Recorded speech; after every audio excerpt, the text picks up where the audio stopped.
Untuk baiknya pastinya sih kita jadi lebih praktis ya, belanja terus menghemat waktu dan bisa menghemat tenaga dan uang juga sih sebenarnya ya. Kalau baiknya sih online shop, jadi kita nggak harus ke toko gitu, tinggal di HP aja bisa. Kalau buruknya, saya pernah beli barang, bilangnya ori, pas datang nggak ori. Terus pernah beli barang juga, si barangnya nggak datang-datang. Terus kalau untuk buruknya terkadang ada keterlambatan saat pengirimannya dan kadang barang suka tidak sesuai. Dan lebih buruknya lagi biasanya itu barang sampai tidak terkirim gitu.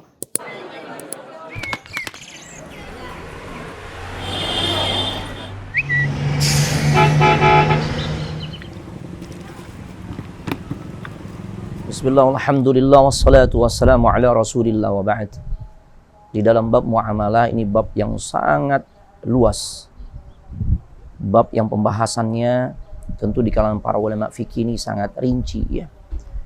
Dan secara global di kajian singkat kita di kesempatan kali ini kami ingin menyampaikan secara global saja beberapa adab yang mesti kita patuhi berkaitan dengan jual beli secara online.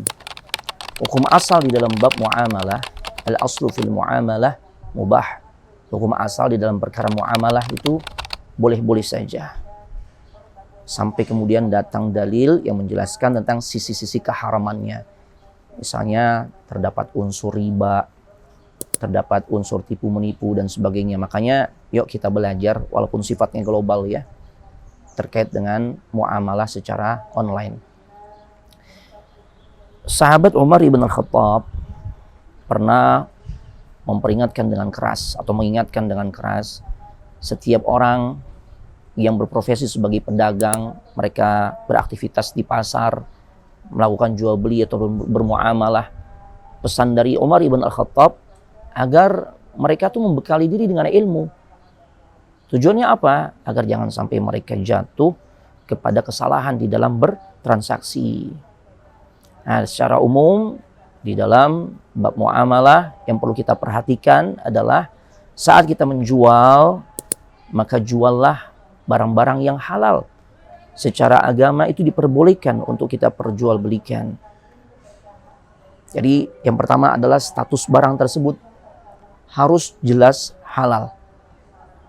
Karena kita membawa kebaikan untuk para pembeli, tidak hanya sebatas barang kita laku, pembeli puas, enggak.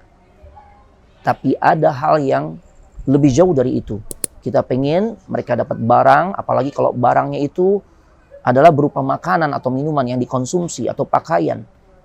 Jelas barang atau makanan minuman tersebut adalah makanan yang halal, bukan yang haram. Itu syarat pertama dalam berjual beli, apakah mau di offline ataupun online. Kemudian yang berikutnya agak lebih spesifik nih. Status harus jelas. Kita memposisikan diri sebagai seorang penjual. Ada kalanya seorang penjual dia ini nggak punya barang. Nah, maka dia harus paham apa syarat-syarat ketika memposisikan diri menjual barang, tapi sebenarnya dia tidak memiliki barang tersebut. Dia harus memperhatikan akad-akad yang dia harus lakukan. Di antaranya adalah dia bisa menjadi wakil dari pemilik barang. Di antaranya dengan cara apa? Bisa dengan cara reseller ataupun dropship. Dua kedudukan ini persamaannya adalah baik reseller ataupun dropship atau dropshipper, kedua-duanya nggak memiliki barang. Itu barang milik orang lain.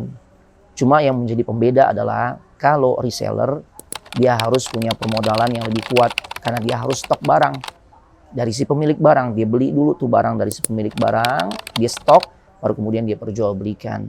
Adapun kalau dropship, tidak.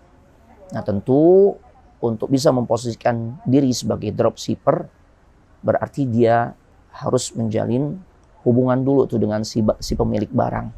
Dalam artian dia meminta persetujuan dulu tuh dari pemilik barang. Setujukah pemilik barang menjadikan dirinya sebagai wakil? Kalau memang disetujui dengan kriteria-kriteria yang sudah disepakati bersama, maka insya Allah secara umum boleh-boleh saja.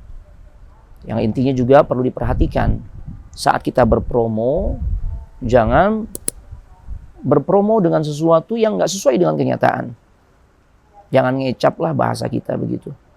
Ya. Dan kemudian, saudara-saudariku yang semoga dimuliakan oleh Allah Subhanahu wa Ta'ala, di masa sekarang juga ada konsep jual beli yang lagi ngetren nih, yang disebut dengan just tip, ya, jasa titip. Misalnya Anda orang yang suka jalan-jalan atau traveling ke luar negeri, biasanya kan tuh banyak ya punya kesempatan ngejual barang-barang yang nggak mudah untuk didapatkan. Dan kemudian dia berinisiatif untuk memanfaatkan momen jalan-jalannya sebagai momen bisnis juga. Dia tawarkan tuh produk-produk yang saat dia berkunjung suatu negara, ya, dia tawarkan, dia promokan kepada orang-orang yang ingin membelinya, ya. Dan kemudian dia mendapatkan keuntungan dari jasa membelikan barang tersebut. Inilah yang disebut dengan just tip. Nah, kalau yang seperti ini boleh gak? Para ulama menjelaskan untuk yang seperti ini boleh, tapi dengan syarat. Di antaranya, di saat ada calon pembeli atau calon customer yang mengorder kepada dirinya, ini sifatnya belum mengikat, belum terjadi akad. Harga sudah dikasih tahu. Misalnya ada cenderamata yang khusus di satu negara dijual tuh. Misalnya gantungan kunci kah, atau produk-produk yang kita biasa pakai, sepatu, ya, sepatu asli, produk dari negeri tertentu, ya, misalnya made in USA dan sebagainya, kita pergi ke sana ke Los Angeles. Nah, saat itu boleh-boleh saja kita jual barang tersebut, ya, sepakati harganya, tapi memang belum terjadi akad. Kalau konsep just tip, ini ada risiko dari si penjual. Karena belum terjadi akad, ternyata barang udah dibeliin. Begitu sampai ke Indonesia, maka dia kemudian sodorkan ke calon pembelinya. Ternyata calon pembelinya nggak jadi.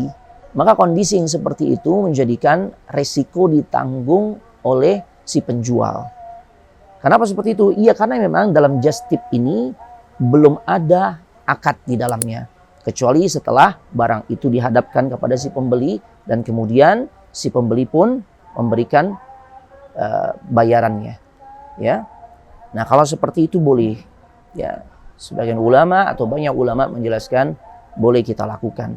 Jadi intinya di dalam bab muamalah ini bab yang sangat kompleks, bab yang sangat luas penjabarannya. Maka bagi siapapun kita yang memang tertarik, minat dan semangat berjualan di dunia online, bekali diri dengan ilmu agar kita nggak salah langkah, agar nanti perniagaan kita diberkahi oleh Allah Subhanahu wa Ta'ala. Semoga manfaat. Wassalamualaikum warahmatullahi wabarakatuh.